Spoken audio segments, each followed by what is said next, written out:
Frankfurt.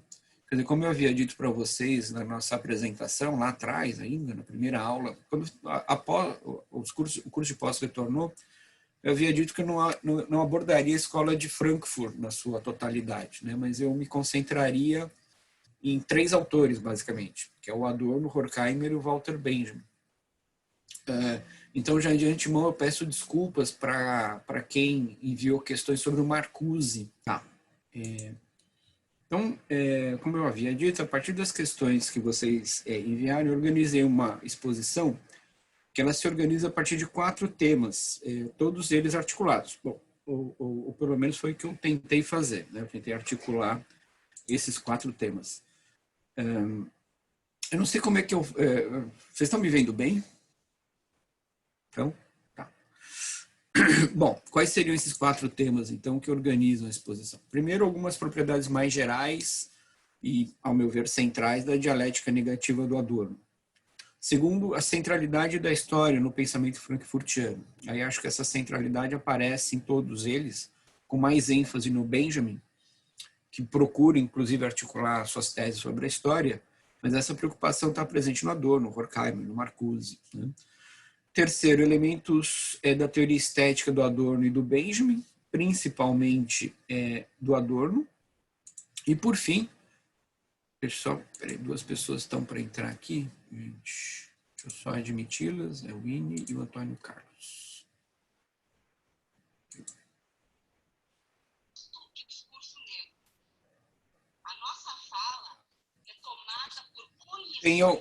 Tem algum microfone aberto aí que está cruzando aqui. Bom, e como eu estava dizendo, então, o último tema é a crítica do Adorno e Horkheimer na indústria cultural. Bom, a dedicação intelectual do Adorno visando o desenvolvimento radical de uma dialética negativa rendeu a ele, sem dúvida alguma, alguns louros, mas também, ao mesmo tempo, alguns mal-entendidos, né? E alguns desses mal-entendidos acabaram por resultar na acusação do Adorno, né? O Adorno como uma espécie de conservador, o Adorno como... Deixa eu ver aqui, tem alguma coisa... Ah, tá. Era a resposta da Winnie no chat. Então, rendeu ao Adorno esses mal-entendidos, né? Então, acusando de conservador, de elitista, de niilista e até, por incrível que pareça, acusações do tipo, né? O Adorno seria um cara mal-humorado, ranzinza. Bom, do meu ponto de vista, essas interpretações são todas elas absolutamente equivocadas, né? E uma das razões que, a meu ver, ajuda a entender a depreciação do Adorno nesses termos que eu acabei de apontar é o fato de que a dialética negativa do Adorno jamais oferece qualquer horizonte de reconciliação. Não há reconciliação para o Adorno. Ao contrário da dialética hegeliana, né, que encontra no Estado aquela instância de todas as conciliações, e ao contrário da dialética marxiana, que vislumbrava a sociedade sem classes como o momento da conciliação dos conflitos, né? Então, se na dialética do Hegel e do Marx a gente encontra esses momentos de conciliação, no Adorno a gente não vai encontrar nunca. O que dá a impressão de que não tem saída, né? Para o Adorno, inclusive, se houvesse alguma conciliação, ela seria não só instável, mas ela possuiria algo de farsesco. Talvez essa desconfiança em termos sociológicos do Adorno talvez seja uma herança weberiana, né? E por quê? Porque para o Weber, primeiro, né, o conflito de valores jamais encontra um fim, seja em que sociedade a gente estiver, né? Seja numa sociedade capitalista ou numa possível sociedade socialista, a gente vai sempre ter uma tal ordem de conflito de valores que é insolúvel, né? E, em segundo lugar, para o Weber, a racionalidade instrumental já havia colonizado todas as esferas da vida, condenando, né, todos nós vivermos numa espécie de jaula de ferro, né? E esse diagnóstico é um diagnóstico que os frankfurtianos, de modo geral, aceitavam, eram diagnósticos frankfurtianos acatavam, Mais do que isso, né, aceitar que no momento histórico, qualquer que seja a conciliação, ela se realizará, implica para o Adorno e para o Benjamin também. Tem de novo algum microfone abertinho aí. Alguém está comendo bolacha. Tem um barulho de pacote de bolacha. Então, aceitar que uma conciliação fosse possível implicaria para o Adorno e para o Benjamin aceitar uma tautologia, né, porque as coisas têm um determinado fim, que pode ser conhecido de antemão, que significaria nada menos que o fim da história, o que para o Adorno não é possível, né? Tão pouco aceitável, né? Afirmar que a história vai conhecer um fim e que esse fim seja uma reconciliação de todas as formas possíveis de conflito.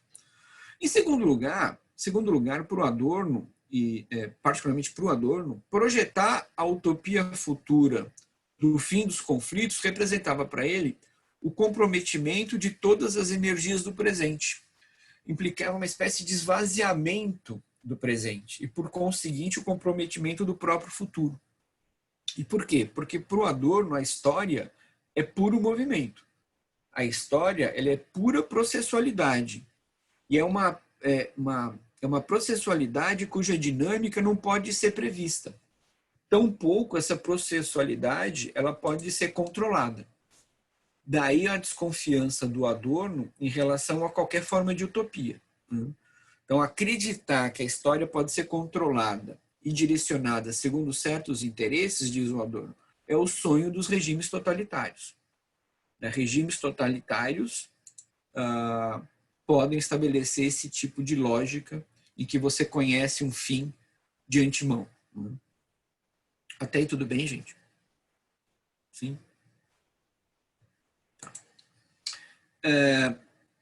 A dialética negativa do Adorno, segundo o próprio Adorno, encontrou no Hegel a sua inspiração. Embora o Adorno faça uma crítica ao Hegel, o Adorno retoma o Hegel e estabelece com ele uma espécie de diálogo crítico, não só para atualizar o Hegel, mas algo mais importante ainda, seria levar o Hegel, ou melhor, a dialética hegeliana, para além de si mesma, mas tomando como base o próprio Hegel. Tá? Eu não sei porque a minha imagem aparece pequenininha. Vocês sabem como mudar isso? Eu não sei se isso depois afeta a gravação. Vocês sabem como mudar? Ou isso não causa problema algum depois? Porque as aulas depois elas estão sendo postas no... Eu tenho que colocar, tá? E como é que eu coloco? Exibição do orador. E onde está a exibição do orador? Está no cantinho da tela. Cantinho da tela. Speaker View. Não aconteceu nada, Mini. Canto direito da tela acima.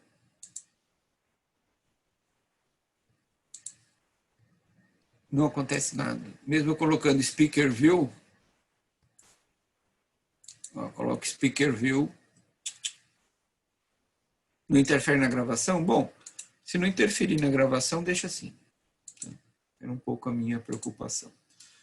E mais importante é que vocês entendam os argumentos, né? Se estiver aparecendo ou não, pouco importa. Então, a partir do Hegel, o Adorno quer ir para além do Hegel, né? Então, o Adorno recusa a possibilidade, mesmo que seja teórica, de qualquer conciliação com a vida mutilada que é produzida pelo capitalismo. Então, segundo o Adorno, vou ler um trechinho do Adorno, não há vida correta na falsa. Em outros termos, não é possível conciliação, não é possível negociação com aquela forma de vida cuja reprodução depende da alienação e da reificação, né? Se a gente vive num sistema que produz a vida mutilada, como eu posso esperar qualquer tipo de conciliação a partir da produção e reprodução dessa mutilação da vida? Isso não é O que importa é a voz. Isso não é possível, segundo Adorno. Eis aí, talvez, então, o cerne da sua negatividade. Agora, a negatividade para o Adorno não implica paralisia, até porque a dinâmica da história ela é ininterrupta.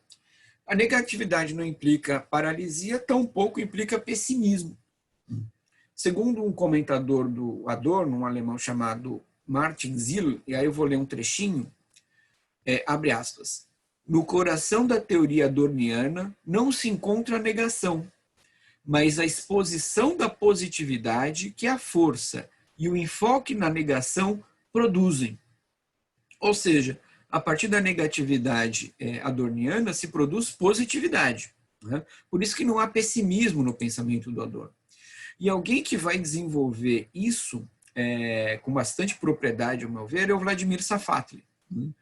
Então, para o Safatli, a crítica do Adorno, segundo o Safatli, não pode ser confundida com resignação.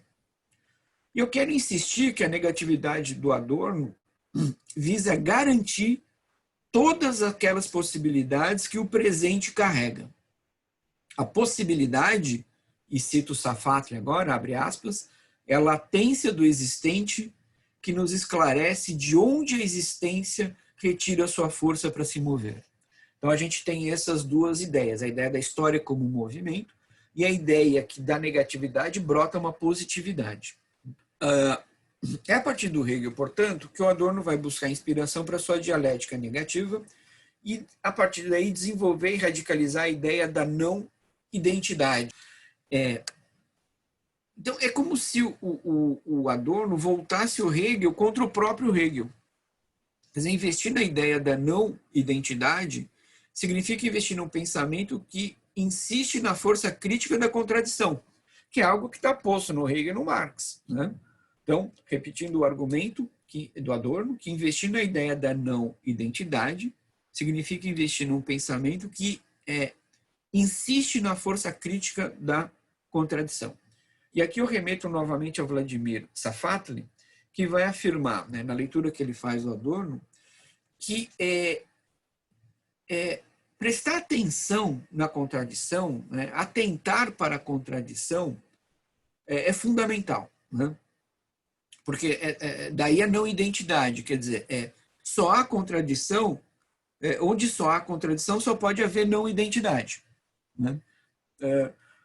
E é fundamental atentar para isso, porque só a partir das contradições, diz o Adorno, pode emergir aquilo que no momento atual, no momento presente, no momento que a gente vive, parece não poder existir.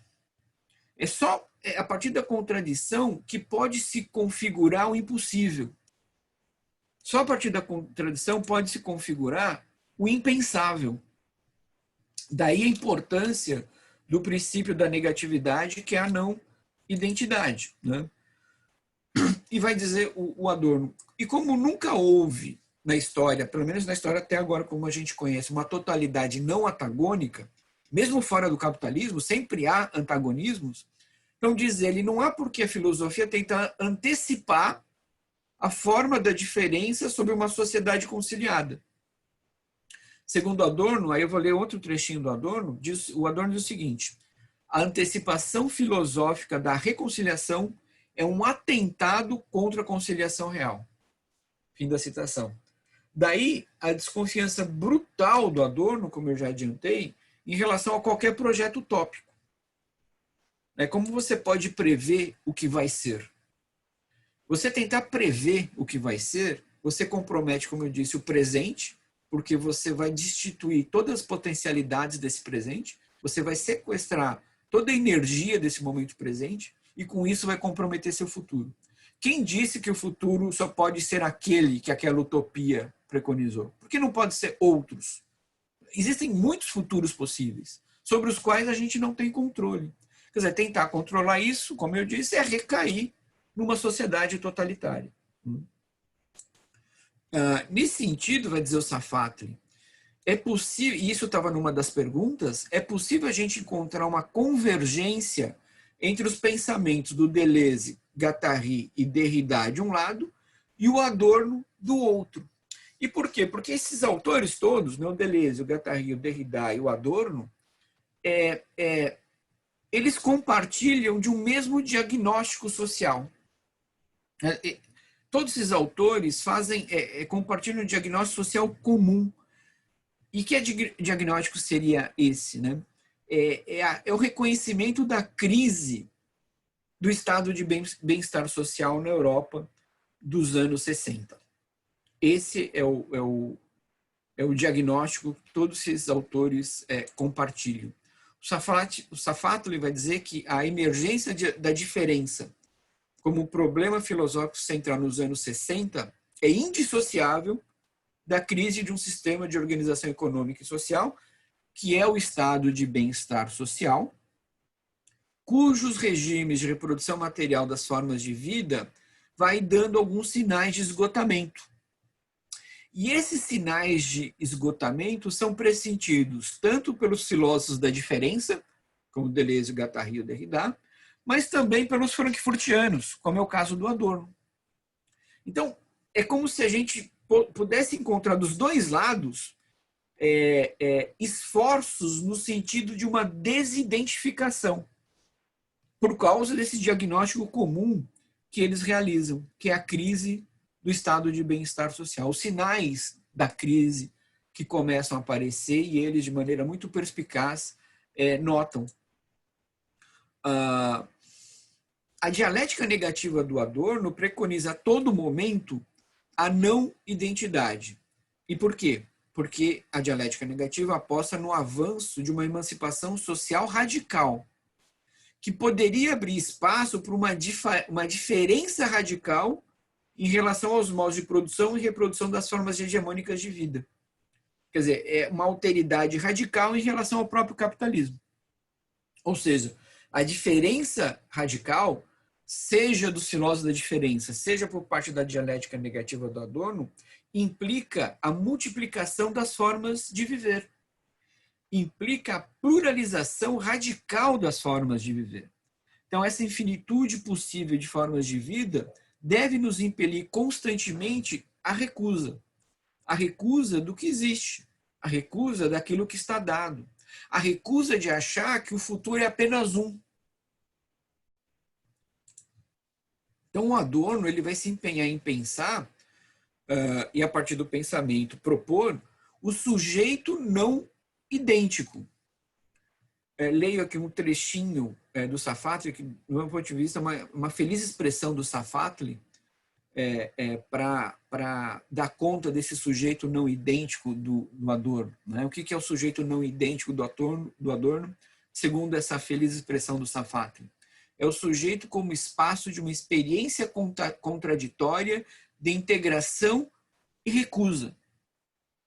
E justamente porque tem essa experiência contraditória da integração e da recusa, que esse sujeito traz dentro de si a potencialidade de emergência.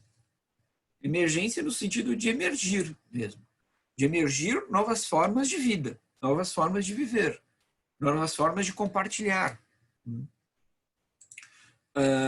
Então, se fosse possível derivar uma filosofia política do Adorno e da Escola de Frankfurt de modo geral, e eu acredito que é possível a gente derivar essa filosofia política, embora a rigor não exista, no caso do Adorno, particularmente essa filosofia política, mas eu acho que a gente pode derivar uma filosofia política da dialética negativa do Adorno.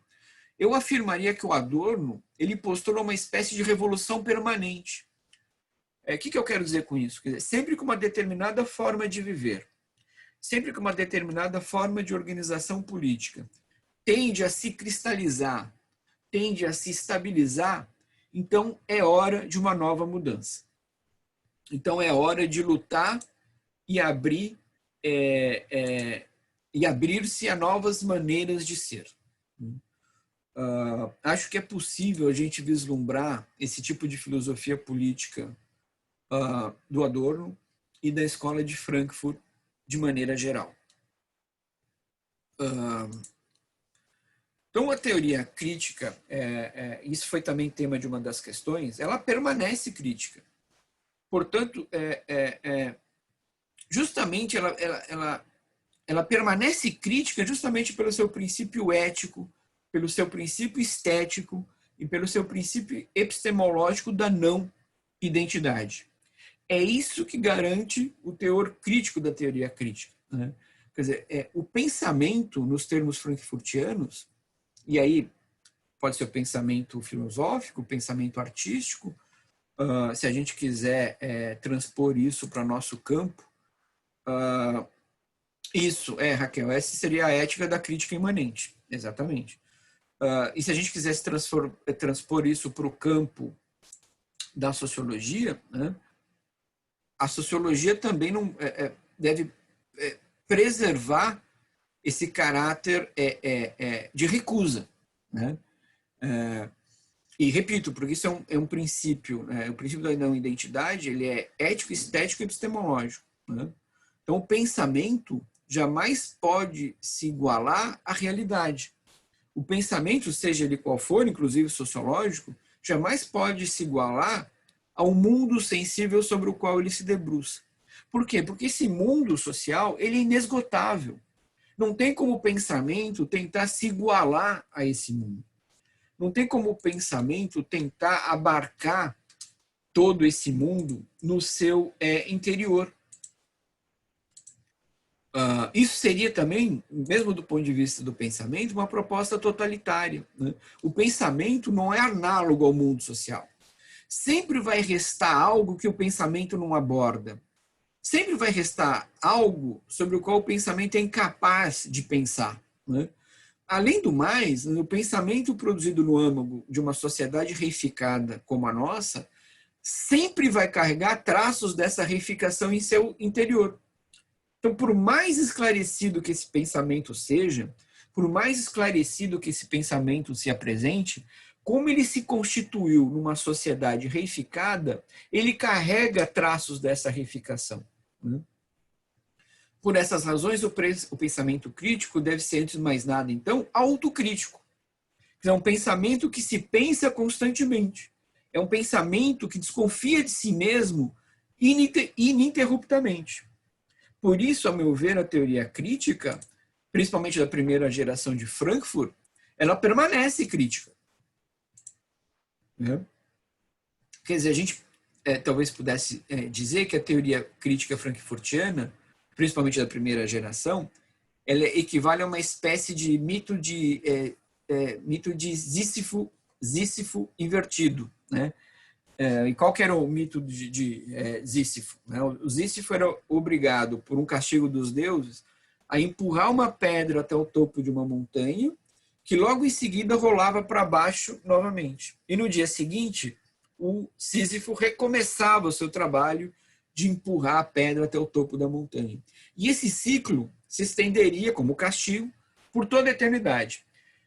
Mas se o trabalho perpétuo do Sísifo, que é empurrar a pedra até o topo da montanha, no mito corresponde a um castigo, no caso da escola de Frankfurt, o trabalho perpétuo do pensamento crítico, fundado na não identidade, longe de se apresentar como um castigo, é condição da nossa libertação. Então, talvez, eu acho que a gente pode interpretar a teoria crítica frankfurtiana como esse mito de Sísifo invertido, que é o trabalho perpétuo, ininterrupto, incansável do pensamento. E que exige, então, a própria autocrítica. E o mesmo valeria para a verdade, né? Quer dizer, a verdade, com esse artigo na frente, né? A verdade, em sua inteireza, em sua plenitude, jamais vai ser alcançada. A verdade sempre é parcial, a verdade sempre é transitória. Mas no caso dos frankfurtianos, o que importa não é a verdade em si, mas é justamente a busca pela verdade.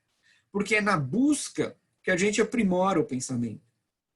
É na busca que a gente lança alguma luz sobre aquilo que ainda se encontra oculto, imperceptível.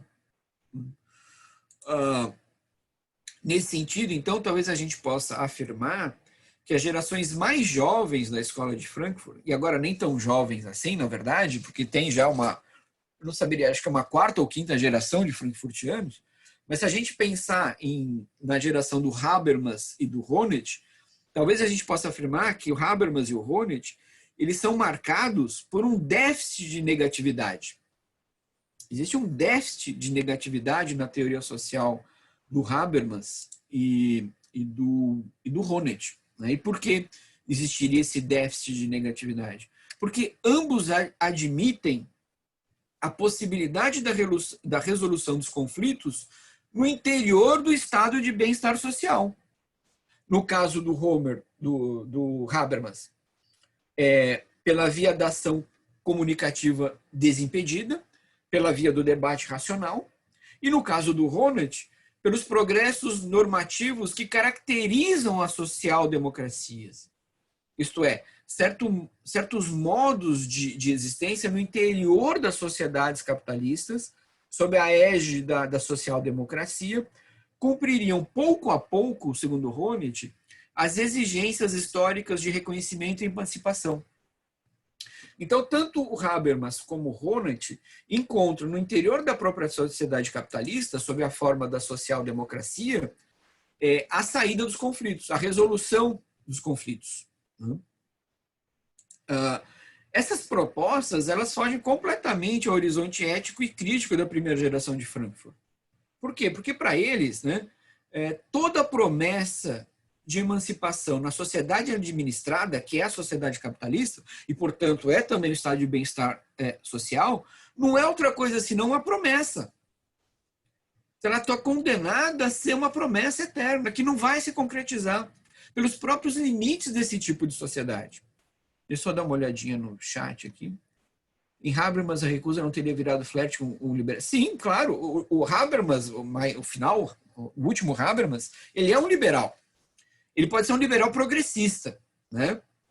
Mas é um liberal. A saída dele se dá por dentro do sistema. O que para os frankfurtianos, como Adorno, como o Horkheimer, como o Benjamin, como o Marcuse, como o Pollock, não seria possível. Não seria possível. Né? E esse pensamento dialético, como ele está fundado na não identidade, né, como ele está fundado na alteridade radical, ele obrigatoriamente ele deve estar ancorado na história. Por quê? Uma vez que a reflexão sobre o presente, a história do presente deve remeter ao seu outro. Bom, qual é o outro do presente? É o passado. Então, o pensamento tem que ser histórico. Né? Então, tanto o Adorno quanto o Benjamin, mas principalmente o Walter Benjamin, se empenharam nessa luta contra o esquecimento, nessa luta pela rememoração. Né? Em suas teses sobre a história do Benjamin, que tanto influenciaram o Adorno, principalmente, se não me engano, a última tese, a tese 11, né? O Benjamin deixa claro que não se trata de supervalorizar o passado, né? Uma espécie de elogio saudosista, um apelo pela volta do passado, até porque, segundo o Benjamin, não é possível conhecer o passado como ele de fato foi. Nós construímos o passado em virtude das questões do presente. De acordo com uma professora especialista em Benjamin, que é a Jean-Marie Gagneban, não sei se vocês conhecem a Jean-Marie Gagneban, vou ler um trechinho dela aqui. Ela diz o seguinte: a preocupação com a verdade do passado se completa na exigência de um presente que também possa ser verdadeiro. Então, quer dizer, a gente constrói o passado em função do nosso presente. Né? A gente lança questões para o passado em virtude do nosso presente. Por isso que o passado continua muito vivo e o presente também. E esse empenho desses autores, né, tanto do Benjamin quanto do Adorno, pela rememoração, elas têm, de novo, um fundamento ético. Né? Elas procuram manter viva a memória do sem nome. Eles procuram manter viva a memória, a rememoração procura ser fiel aos mortos que não puderam ser enterrados. A narrativa de ambos, tanto do Adorno quanto do Benjamin, afirma que o inesquecível e o indescritível existem, a despeito da nossa incapacidade de descrevê-lo. O horror existe. Eu posso não conseguir descrever, mas eu tenho que me empenhar em descrever esse horror, para esse horror não se repetir. Então, para eles, a luta contra o esquecimento é a luta contra a repetição do horror. é a luta contra a injustiça. O Walter Benjamin, principalmente, a todo momento nos lembra que os mortos nos falam. Quer dizer, os mortos têm algo a nos dizer. E que mortos são esses? Né? É o genocídio dos indígenas na América Latina, foi a morte dos escravos trazidos da África, foi o genocídio dos armênios, foi o holocausto dos judeus, é a morte de jovens negros nas nossas periferias. Todos os anos, 60 mil jovens negros morrem por ano nas periferias desse país. E o que eles estão dizendo para a gente? Esses mortos têm algo a nos dizer. Só que nós, no tempo presente, a gente insiste em não escutá-los. Tal como acontece no Sonho do Primo Levi. Não sei se vocês leram É um Homem do Primo Levi. Nesse livro, o Primo Levi ele narra um sonho que é recorrente e depois ele descobriu que esse sonho se repetia em outros ex-prisioneiros dos campos de concentração. Quer dizer, os prisioneiros do campo, muitos prisioneiros tinham o mesmo sonho, que era o seguinte, né? Eles voltavam para casa e tentavam narrar a experiência deles no campo para as pessoas que se encontravam sentadas em cadeiras ao seu redor. E essas pessoas que ouviam a narração dos ex-prisioneiros dos campos se levantavam, viravam as costas e iam embora. Quer dizer, no sonho, as pessoas se recusavam a ouvir o testemunho dos ex-prisioneiros. Não é? Então, tal como no sonho do Primo Levi, quando eu digo nós, não nós aqui especificamente, mas nós enquanto sociedade, a gente dá as costas de maneira indiferente aos testemunhos da barbárie. Como se a barbárie não existisse, como se tivesse tudo bem. E é por isso que ela se repete. Quer dizer, a gente vive hoje um momento de barbárie, que está explícito. Mas o ano passado, o ano retrasado, governos do PT, não era diferente. Era a mesma barbárie. Continuavam morrendo milhares de jovens na nossa periferia. E o que foi feito a esse respeito? Nada. O Estado virou as costas para isso. Então, o Estado e a sociedade como um todo virou as costas para isso. Né? Então, rememorar é escutar o que esses mortos têm a nos dizer. Né? Então, a partir do Walter Benjamin, a Jean-Marie Gagneban, que eu já citei aqui, ela propõe uma outra e nova maneira de definir a testemunha. Então a Gagneban vai dizer, e ela diz isso a partir do Benjamin, tá? Ela deriva do Benjamin. Não que isso esteja no Benjamin, mas o Walter Benjamin permite pensar a testemunha nesses termos que a Gagneban propõe. Quer dizer, a testemunha, diz a Gagneban, não se resume àquele ou àquela que presenciou um fato, mas é também aquele e aquela que não vai embora. É aquele e aquela que consegue ouvir a narração insuportável do outro e que aceita que suas palavras levem adiante a história desse outro. Aí vai dizer a Gagneban, e eu cito aqui a Gagneban, né? Levar adiante a história do outro, cito a autora, não por culpabilidade ou por compaixão, mas porque somente a transmissão simbólica assumida apesar e por causa do sofrimento indizível, somente essa retomada reflexiva do passado pode nos ajudar a não repeti-lo infinitamente, mas a ousar esboçar uma outra história, a inventar o presente. Aí diriam Adorno e o Benjamin, quando a gente inventa o presente, a gente abre inúmeras possibilidades de inventar milhares de futuros possíveis. Né? A narração, então, para esses autores, é a melhor maneira de lidar com o trauma. Mas o que quer dizer lidar com o trauma? Né? Quer dizer enfrentar o trauma, realizar um trabalho sobre esse trauma no sentido psicanalítico do termo mesmo. Não se trata de evitar o trauma, mas de enfrentar o trauma. Não se trata de fingir que nada aconteceu ou que nós não somos responsáveis pelos traumas sociais do passado. E, de novo, vem as perguntas. Né? De que maneira a gente lida com a morte? De que maneira a gente lida com a memória? Quer dizer, a rememoração, nos termos do Benjamin, e isso está presente no Adorno, a rememoração é a memória ativa que transforma o presente. E ao transformar o presente, a gente não compromete o nosso futuro. Né? Então, a rememoração, nos termos elaborados pelo Walter Benjamin, deve se abrir ao esquecido, ao recalcado, aquilo e aqueles e aquelas que não tiveram direito nem à lembrança, nem às palavras. E eu volto aqui, eu insisto aqui, que a gente pense com muita seriedade nesses assassinatos de jovens negros nas periferias das grandes cidades brasileiras. Ou que a gente pense no genocídio indígena na América Latina. O que são essas pessoas que foram mortas? São pessoas sem nome. São pessoas que são transformadas em estatística. São pessoas cujas mortes não podem ser choradas, não podem ser lembradas. Então a gente não pode esquecer do passado para poder agir sobre o presente. E aí eu vou citar mais uma vez aqui a Jean-Marie Gagneban. A fidelidade ao passado, não sendo um fim em si, visa a transformação do presente. Fim da citação. O que ela quer dizer com isso?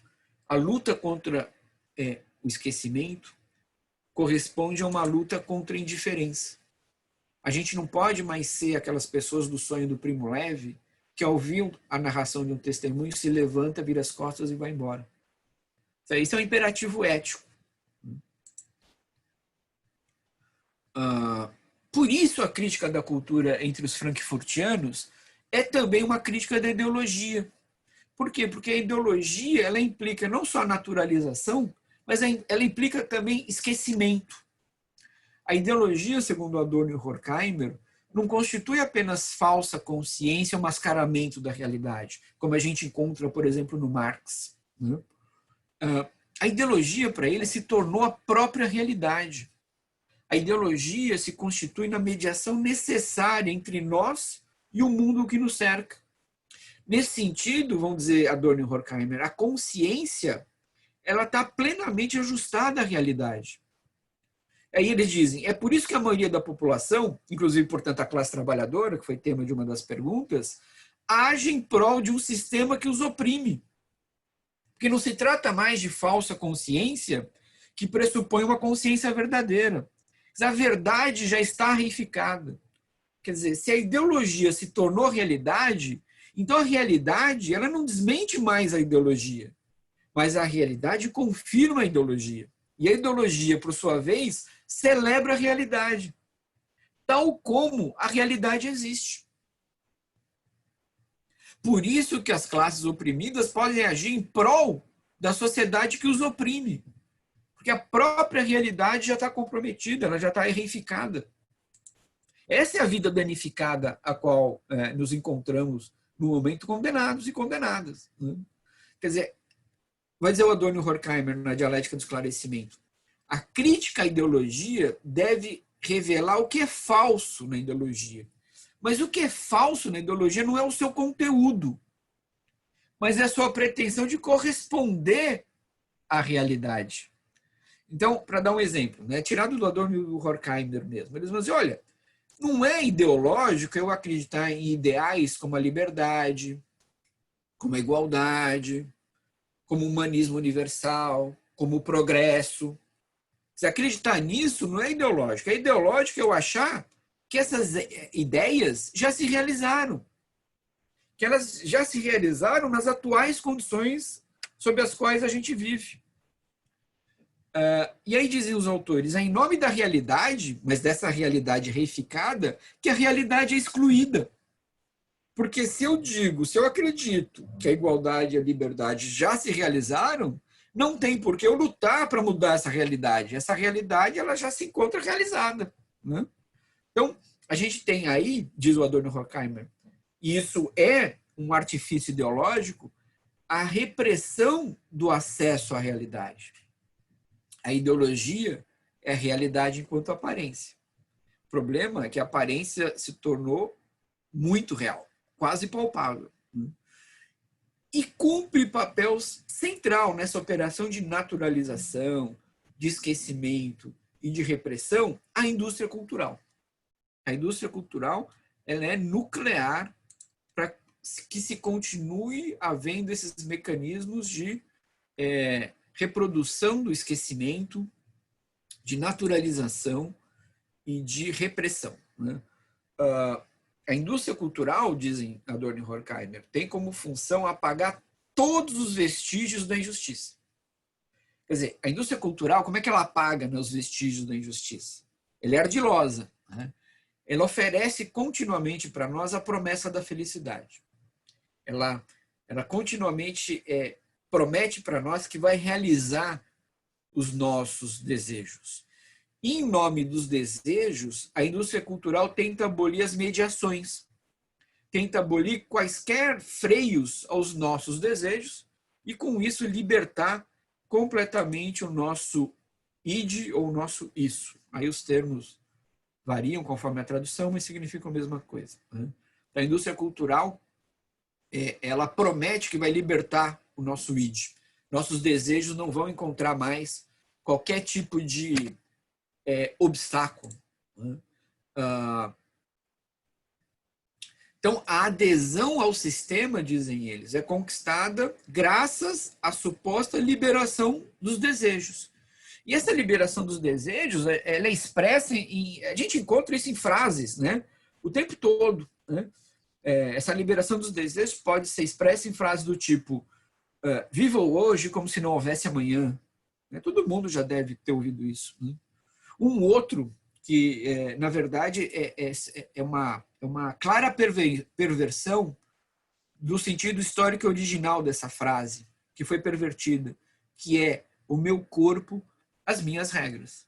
Quer dizer, essa frase foi pervertida por essa lógica mercantil capitalista em que o desejo não tem limite. Por quê? A pandemia deixou isso claro. Se meu corpo carrega um vírus que pode contaminar outra pessoa, inclusive ameaçar a vida de outra pessoa, bom, então o meu corpo não é só meu. Meu corpo, ele se constrói numa interação, ele é meio de interação. Meu corpo está posto numa interação social. Então, meu corpo é meu e não é meu ao mesmo tempo. Só que você tem uma perversão do sentido dessa frase pela direita agora. A direita diz, por que eu tenho que usar máscara? Meu corpo, minhas regras, eu uso máscara se eu quiser. Eu não vou fazer isolamento social. Não sei se vocês viram, acho que coisa de um mês atrás, nos Estados Unidos, um bando de gente fazendo manifestação para abrir as academias. E a frase que estava em vários cartazes era meu corpo, minhas regras. Se eu quero fazer academia, por que eu não posso? O corpo é meu? Não, o corpo não é só nosso. O corpo é nosso e dos outros. Porque eu me coloco em contato com os outros por meio do meu corpo, né? Deixa eu só ler aqui o chat um pouquinho. Pois é, são os influencers. Eu até brinquei e falei que eu vou virar um sociological digital influencer. Ou se não, no slogan que todo mundo conhece, publicitário da Nike, o slogan clássico, né? Just do it. O que significa o just do it? Faça, apenas faça. Você não precisa perder tempo pensando, refletindo. Faça. Coloque seu corpo em movimento. É isso que é importante, né? É a promessa da felicidade, é a promessa da realização de todos os nossos desejos. Mas essa libertação, diz Adorno e Horkheimer, ela é falsa. Por quê? Porque o nosso id, ele está livre desde que ele obedeça à sociedade global. Desde que os nossos desejos sejam supostamente realizados pelo consumo. Quer dizer, desde que a realização do nosso desejo não coloque em risco o sistema. A realização do nosso desejo não pode questionar o sistema, mas, ao contrário, tem que permitir o pleno funcionamento desse sistema. Então, o desejo deve obedecer à lógica da produtividade, à lógica da acumulação. Aliás, diga-se de passagem, né, o próprio desejo passa a ser pautado por essa lógica da acumulação. Tudo se torna quantificável. Tudo vira número. Número de parceiros sexuais, número de amigos, né, o número de likes no Facebook ou em qualquer outra plataforma de rede social, né? Então, fizeram uma pergunta aqui. Seria o falso hedonismo promovido do qual fala Aziz? Sim, porque veja, de novo, é o hedonismo tal qual discursivamente articulado na sociedade capitalista que a gente vive. Tá? Porque haveria uma saída, segundo Erich Fromm e o Reich, pelo hedonismo. E pelo Marcuse também. Mais adiante, talvez isso fique um pouquinho mais claro. Tá? Quer dizer, a maneira como o hedonismo é expresso na sociedade que a gente vive, ele é uma armadilha. Ele não é libertação. Mas poderia haver uma libertação pelo hedonismo. Eu acho que quando eu falar da arte, da estética no Adorno, eu acho que isso vai ficar um pouquinho mais claro. Tá?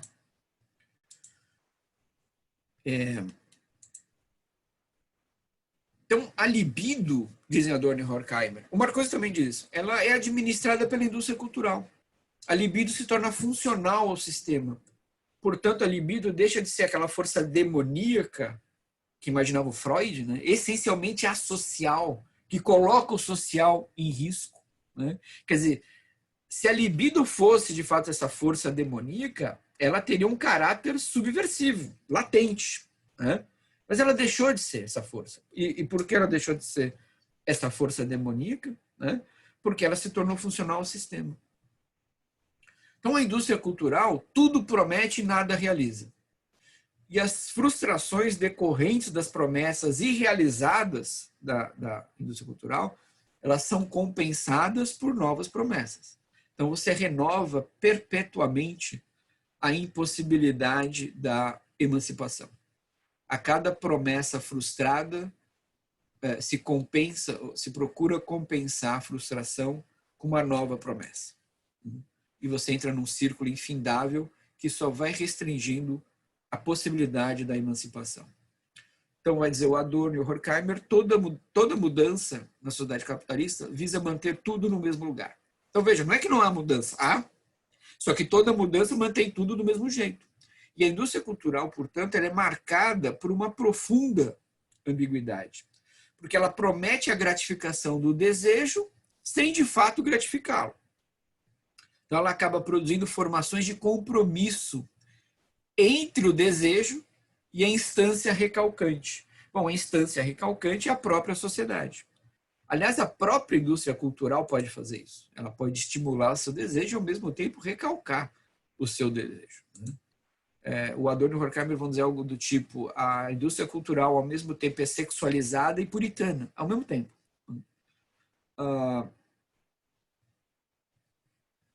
Então, a indústria cultural, dizem eles, visa a nossa adaptação ao existente, não se limitando apenas a imitar o real, mas se fundindo ao real.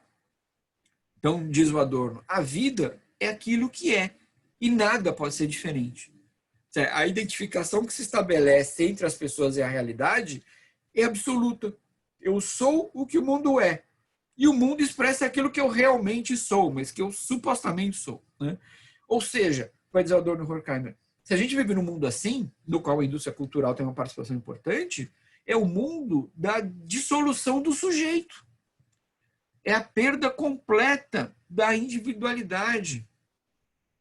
É o mundo em que toda singularidade desaparece ou tende ao desaparecimento. Porque é o mundo da identidade completa.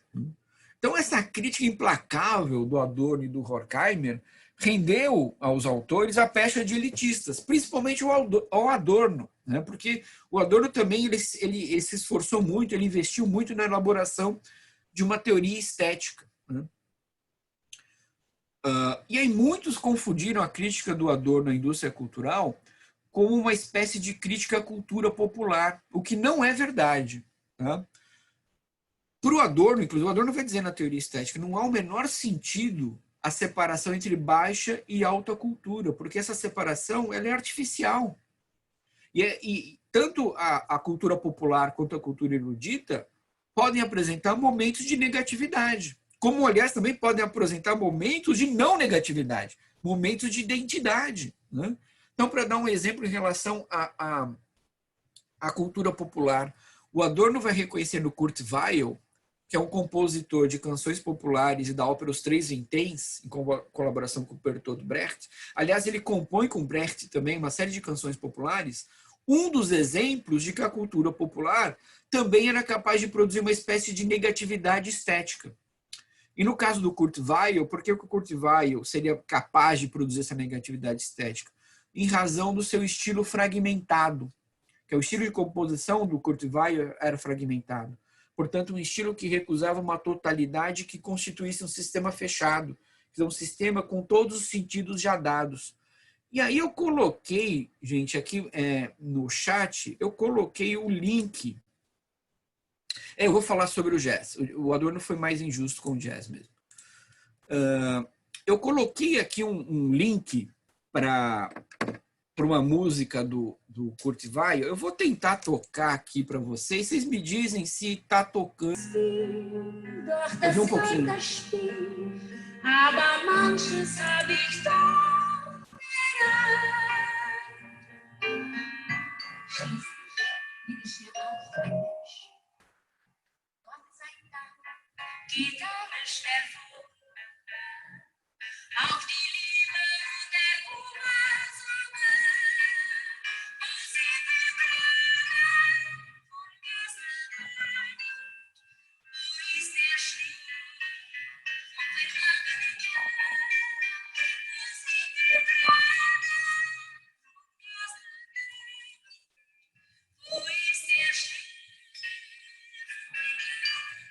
Bom, encerrar aqui a sessão de música. Mas esse é o Kurt Weill. Essa música, ela foi regravada, essa última aqui, pelo Louis Armstrong. Então, vejam, é a canção popular e o Adorno vai dizer, olha, no Kurt Weill a gente consegue reconhecer uma negatividade estética. Né? Em contrapartida, o Adorno vai dizer, olha, no Stravinsky não tem negatividade nenhuma. Ele é um crítico ácido do Stravinsky.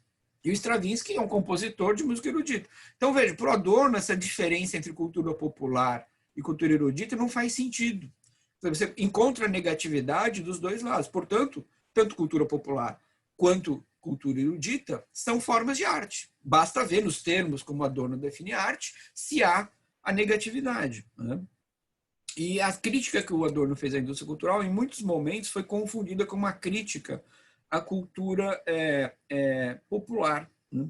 E parte dessa injusta fama de elitista do Adorno se deveu também às suas posições quanto ao cinema e ao jazz. Em relação ao cinema, graças à influência de um amigo e colega de trabalho dele, o Alexander Klug.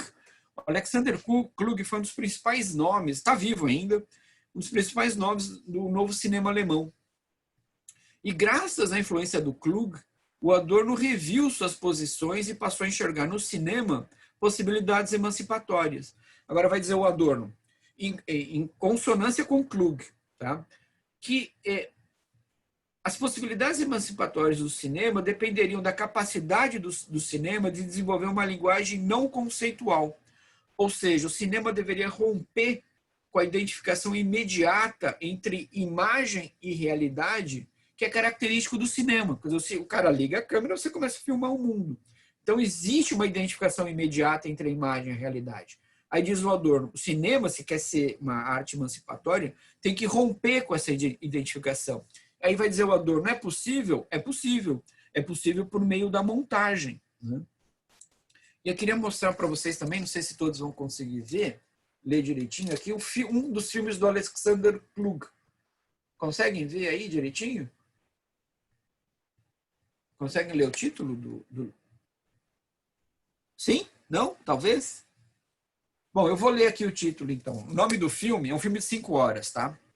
Notícias da Antiguidade Ideológica. Marx, Eisenstein e o Capital. Bom, no que consiste esse filme do Alexander Klug? O Klug ele vai recuperar um projeto inacabado do Sergei Eisenstein.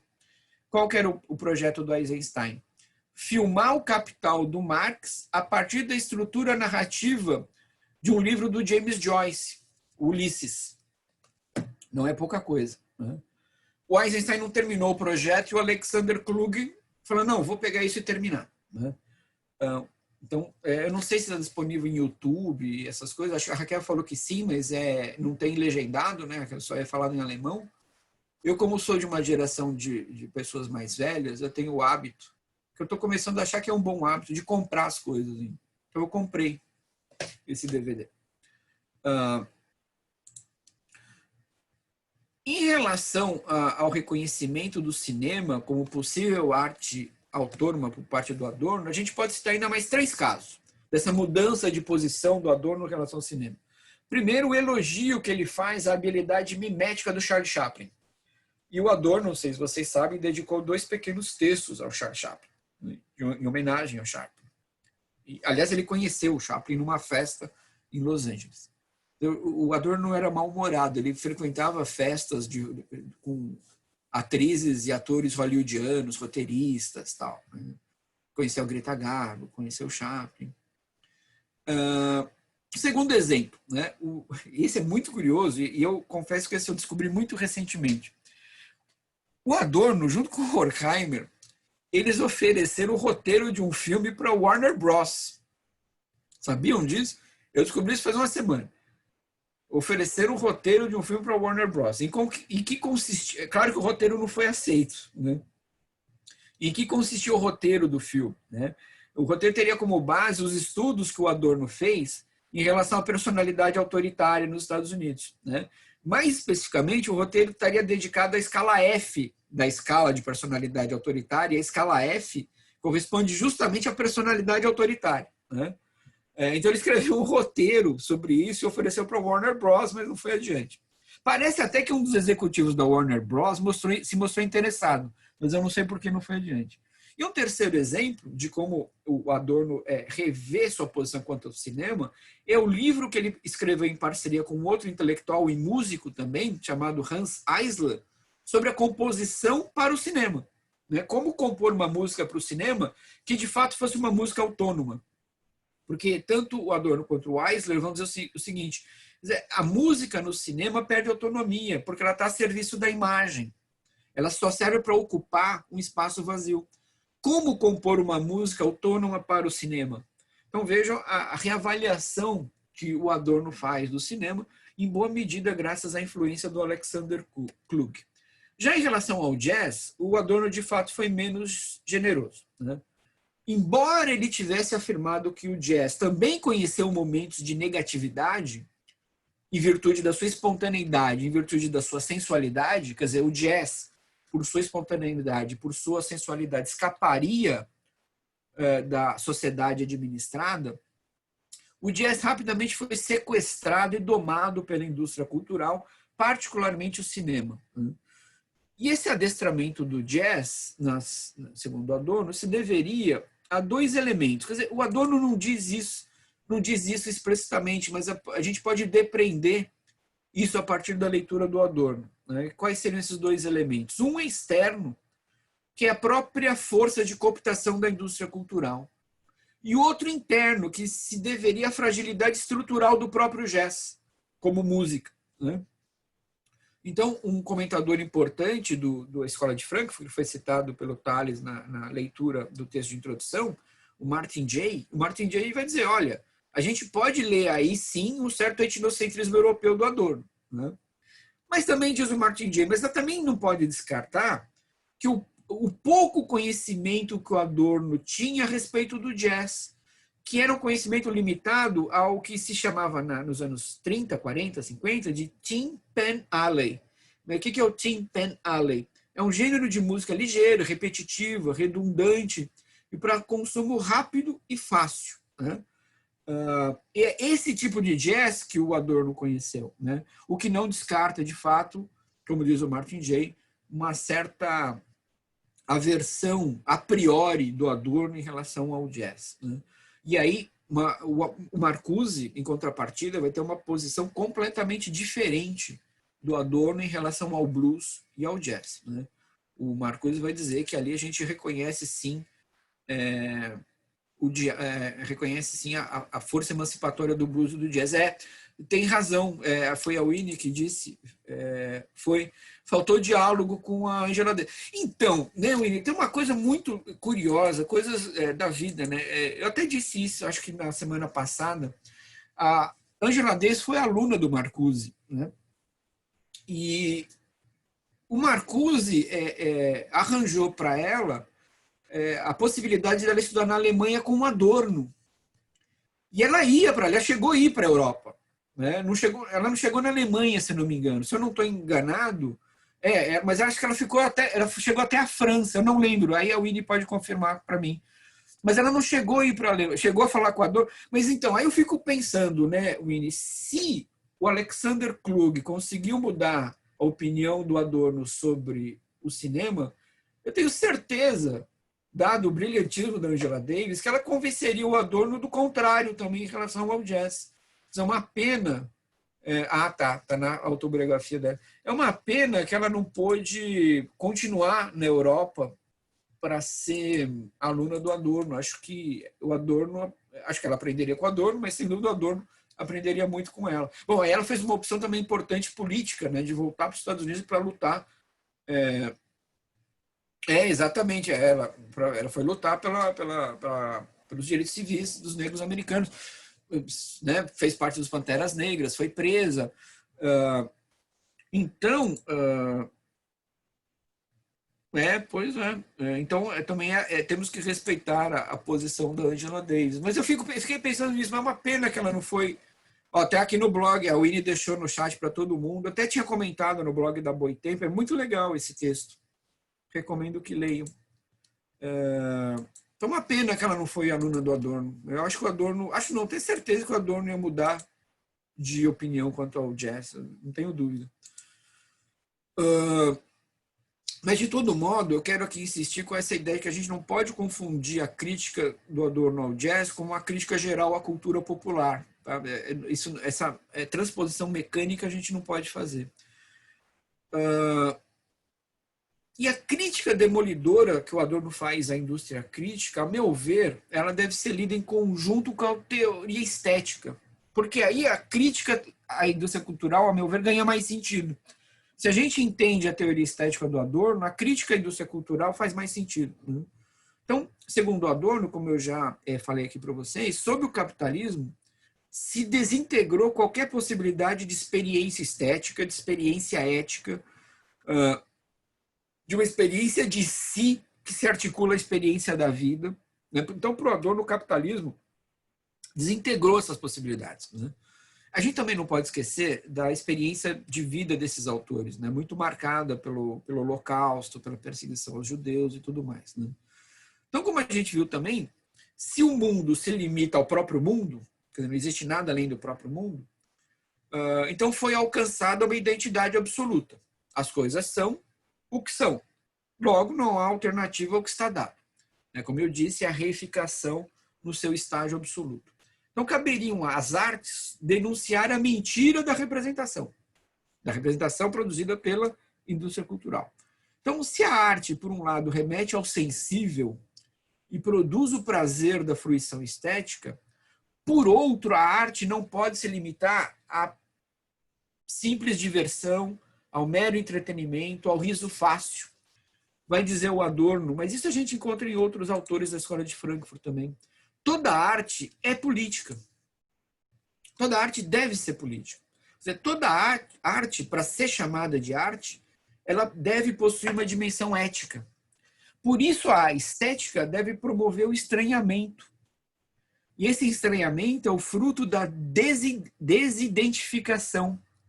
Quer dizer, cabe à arte promover o desconforto a partir da denúncia. Mas a denúncia, diz o Adorno, não se dá pelo engajamento, mas a denúncia se dá pela própria forma, pela própria linguagem. Ao mesmo tempo, a denúncia não deve vir acompanhada de promessas. Então, vai dizer o Adorno, a arte, ao contrário da indústria cultural, não oferece promessas, não oferece fórmulas, não oferece receita de emancipação. A indústria cultural faz isso. A arte, se assim quer ser chamada e reconhecida, não pode fazer isso. Né?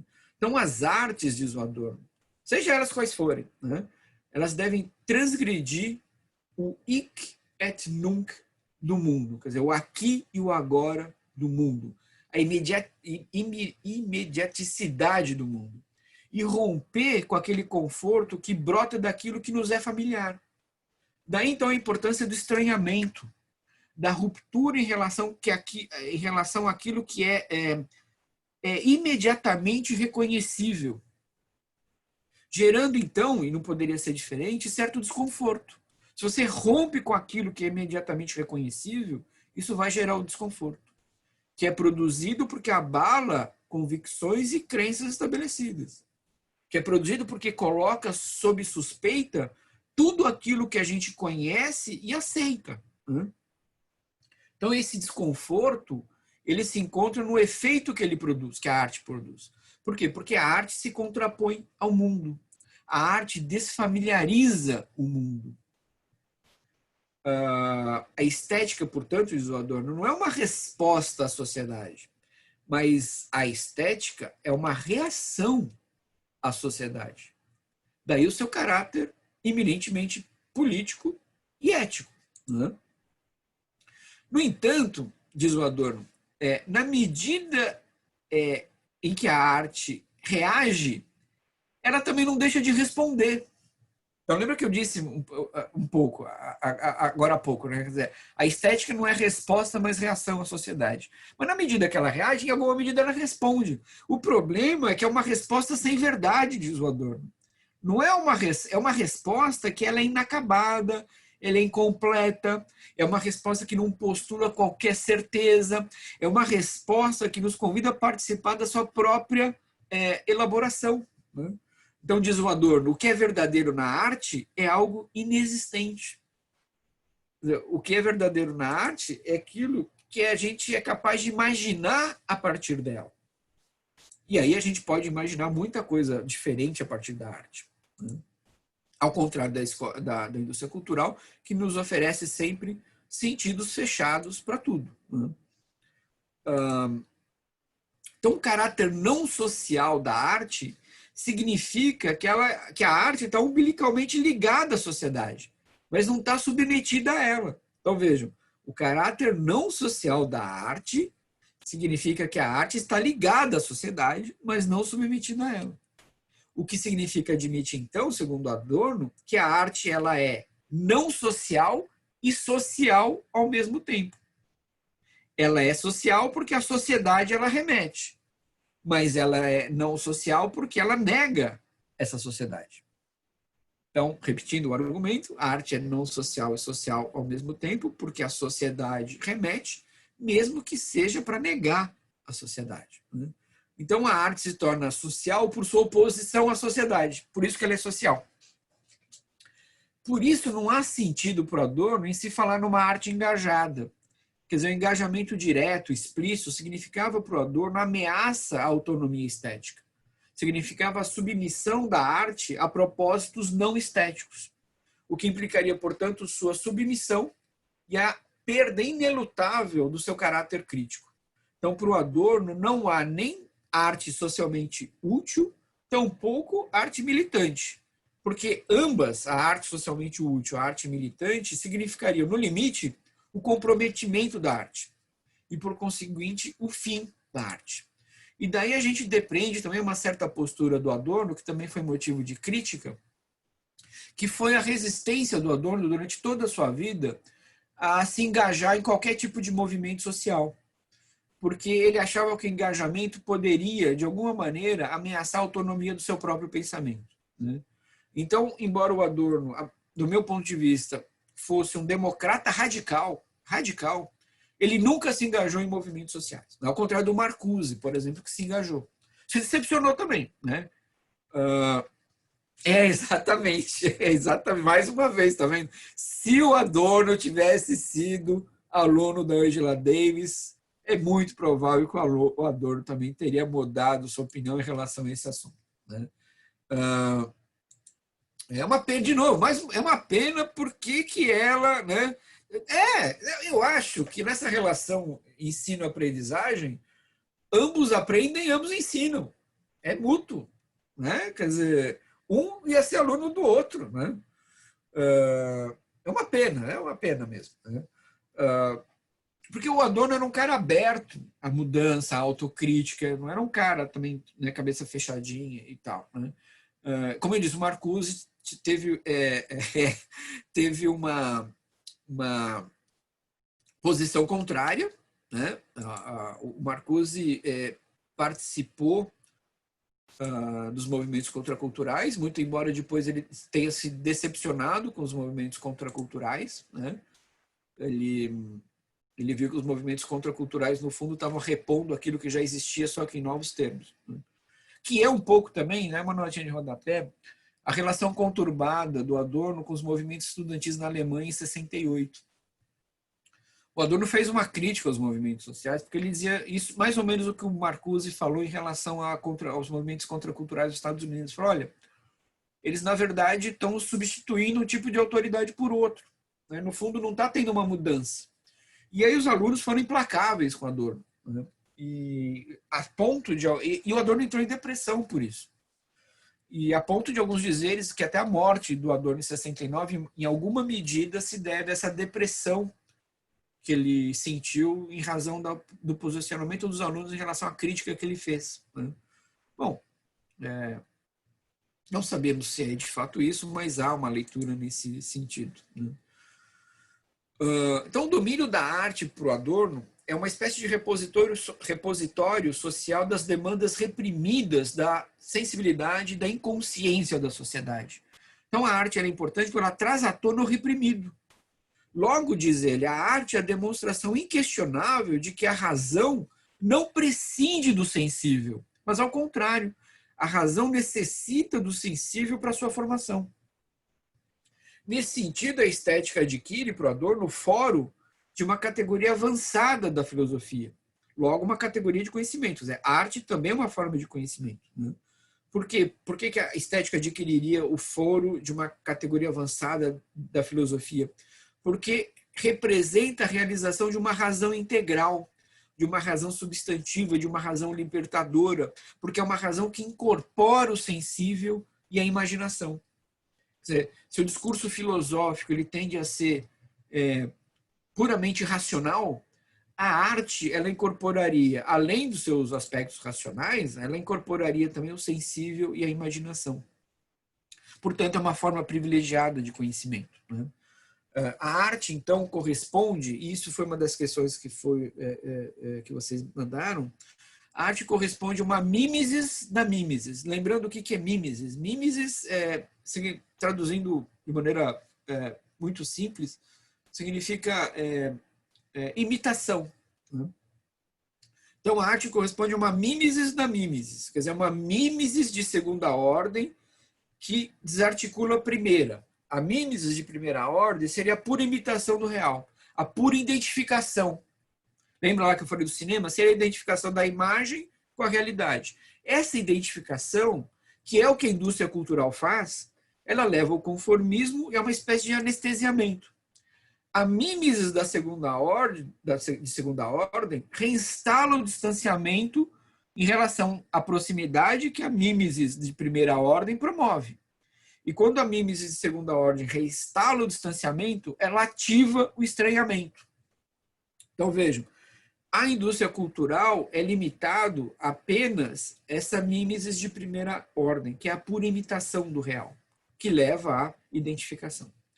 A mimesis da segunda ordem, que é a mimesis que a arte promove, ela reinstala o distanciamento em relação à proximidade. Portanto, ela ativa ou reativa o estranhamento. Então, enquanto a indústria cultural se limita à aproximação com a realidade, ensejando a familiarização, a arte, por sua vez, se baseia nesse jogo dialético entre aproximação e estranhamento. E justamente porque se configura aí um jogo em que o estranhamento, o deslocamento, o descentramento estão presentes, é que a transcendência é possível. Bom, o que é a transcendência? É a possibilidade de imaginar outros mundos. Isso é transcendência, né? Essa transcendência, no entanto, ela só é possível se houver um distanciamento em relação ao mundo que eu conheço. Porque senão eu não vou conseguir transcendê-lo. Esse jogo dialético entre aproximação e distanciamento que permite a transcendência deste mundo, né? Então, a mimesis estética, diz o Adorno, nos coloca em contato com a nossa natureza. E a nossa natureza, o que é, né? A nossa natureza humana? É a nossa porção lúdica, irracional. Quer dizer, a arte, ela alimenta o prazer, ela atiça a nossa imaginação. A arte nos desrecalca. Mas, ao mesmo tempo, a gente não pode correr o risco de nos tornarmos prisioneiros dessa natureza. A gente não pode correr o risco de celebrar o prazer sem limite, sem a consciência dos seus custos. A gente não pode correr o risco do desrecalque resultar em violência, como aconteceu nas sociedades nazifascistas, diz o Adorno. Ali o desrecalque resultou em violência brutal, no apagamento, na destruição do outro. Então, para que a gente não corra esse risco do desrecalque resultar em violência, é que é necessário o distanciamento. Porque se não houvesse o distanciamento, a gente recairia novamente na identidade absoluta. E essa identidade absoluta, ela produz, por exemplo, como eu acabei de dizer, a negação do outro. E diz o Adorno, a negação do outro e a negação do outro que há dentro de nós mesmos. Porque nós somos seres partidos, cingidos, fragmentados também. Mas se houver uma identidade absoluta, eu não vou conseguir reconhecer o outro que está fora de mim e nem o outro que está dentro de mim.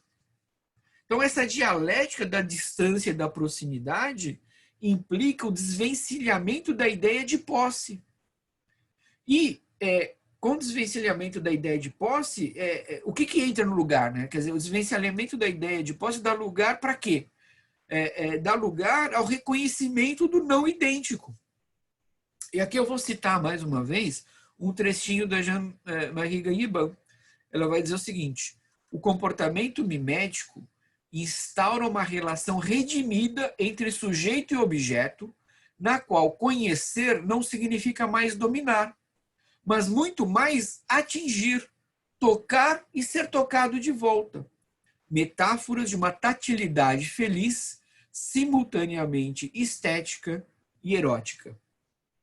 Então, é o comentário da Gagniban sobre a teoria estética do Adorno, que ela é sensível e reflexiva. Ela é erótica, ela é palpável, mas ela também está na ordem do pensamento e da racionalidade. E só para comentário, alguém fez uma pergunta e na pergunta mencionou lá o filme Parasita. Né?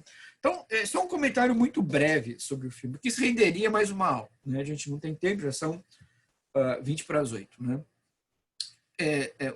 E aí, o que eu vou dizer aqui, não precisa ser frankfurtiano para dizer. Tá? O Parasita é um filme que, sem dúvida, ele é importante, ele aborda um tema importante. Ele é um filme feito, me parece, com muita honestidade, mas é um filme que, do ponto de vista da linguagem, tá? Estou falando da linguagem, ele é um embuste. O filme é uma farsa.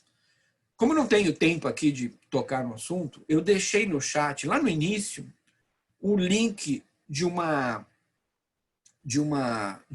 resenha escrita pelo Roberto Noritomi, que está naquele site A Terra é Redonda. Então, convido vocês a acessarem lá a resenha do Roberto Noritomi na Terra é Redonda, porque é uma das poucas críticas que eu vi que aborda justamente a linguagem. Todas as outras críticas ficam no plano do conteúdo. A crítica do Roberto, ela vai no âmago da questão, que é a linguagem. E quando a gente discute arte, o que a gente discute? A gente discute linguagem. Cinema é linguagem, música é linguagem, teatro é linguagem, literatura é linguagem, dança é linguagem, pintura é linguagem. É uma das poucas críticas, acho que a única que eu vi, que avalia o filme a partir da linguagem do filme. Tá? E eu acho também que todo o barulho que foi feito em torno do filme Parasita, ao meu ver, já é o resultado do empobrecimento da nossa experiência. E aí, é claro, né, a gente passou os últimos 10 anos vendo filme de super-herói. É uma avalanche de filmes da Marvel, da DC Comics. Então não parava de ver filme do Homem-Aranha, filme do... Putz, de quem mais? Os Vingadores, Capitão América. Aí se você pegar o Parasita e comparar, exatamente a mesma coisa com o Bacurau. O Bacurau padece do mesmo problema. Né? Do ponto de vista da linguagem, o filme é um embuste. E aí, claro, mas se você comparar o Bacurau e o Parasita com esses filmes super-heróis, bom, eles são infinitamente melhores. Você não dá nem para comparar, na verdade. Mas não são grandes filmes. Isso denota o empobrecimento da nossa experiência. E aí, para dar mais... Se vocês quiserem comparar, por exemplo, assistam o Parasita e comparem com algum filme, por exemplo, do franco-suíço Jean-Luc Godard. Comparem com algum filme do iraniano Abbas Kiarostami. Para ficar no registro do próprio tema do filme do Parasita, que trata da desigualdade de classes, vejam os filmes de um britânico chamado Ken Loach. E olha que os filmes do Ken Loach padecem de um problema também em relação à linguagem, né? Mas eles são mais honestos do que o filme Parasita. Então, para comparar, vejam esses filmes para vocês verem como que a linguagem pode nos descentrar, nos deslocar, nos tirar da nossa zona de conforto, né? Parasita é um filme redundante o tempo todo. O tempo todo ele se autoexplica. Glauber Rocha, no caso do Brasil, claro, filmes alegóricos, né? A linguagem do Glauber Rocha é alegórica, é uma linguagem que a gente não está acostumado a ver. Nem no cinema, nem em lugar algum. Tá? Então, convido vocês a verem esses outros filmes e compararem, né? Bom, para encerrar, gente, o que eu teria a dizer é o seguinte. Não é fácil fazer sociologia a partir da teoria crítica frankfurtiana. O que eu quero dizer com isso? Quer dizer, é difícil operacionalizar sociologicamente os conceitos elaborados por esses autores, né? É difícil transformar o edifício teórico frankfurtiano em pesquisa. Muito embora há autores que façam esse esforço. Então, tem um dossiê da revista Tempo Social, eu não lembro se é de 2018 ou 2019, que é um dossiê sobre teoria crítica, e ali alguns sociólogos, se não me engano, 2 artigos, fazem esse esforço de articular a teoria crítica frankfurtiana à sociologia, portanto, a pesquisa empírica. Então, vale a pena olhar esse dossiê. Eu não lembro se é 2018 ou 2019. Mas, a despeito dessa dificuldade, eu acredito que a teoria crítica pode servir para a gente como uma espécie de bússola que guia as nossas pesquisas. Né? Por quê? Porque é uma teoria que refina o nosso pensamento. É uma teoria que aguça o olhar sociológico sobre o mundo social. É uma teoria que pode inspirar as nossas interpretações. É uma teoria que insiste, eu acho isso assim, é algo da que a gente não pode abrir mão. Isso é uma teoria que insiste na dimensão ética da construção do conhecimento. A teoria crítica, ela é crítica porque ela não se curva, ela não se submete a interesses imediatos. A teoria crítica, ela é crítica porque ela é insatisfeita. Ela é insatisfeita, inclusive, consigo mesma. É uma teoria que obriga o pensamento a se pensar constantemente. Por quê? Porque reconhece os seus limites. A teoria crítica, ela é crítica porque ela é insubordinada, ela é impertinente. Ela é crítica porque ela é também, como a estética, rememoração. Quer dizer, a teoria crítica é uma teoria que não nos deixa... Tá todo mundo aí ainda? Tá. A teoria crítica é uma teoria... ela é crítica porque ela não nos deixa esquecer em nenhum momento da barbárie. Ela não nos deixa esquecer dos restos, dos esquecidos, dos silenciados, das ruínas. E aí eu não sei vocês, mas eu acho que é possível e obrigatório a gente fazer sociologia assim. Uma sociologia comprometida com o passado, com essas vozes que a gente não ouve, consciente dos seus limites, de uma sociologia que se repense a todo momento, que não abandone a sua dimensão ética, né? E com isso, então, eu encerro aqui a nossa exposição sobre a Escola de Frankfurt, que não é exatamente sobre a Escola de Frankfurt, mas se concentrou em Adorno, Horkheimer e Walter Benjamin. Peço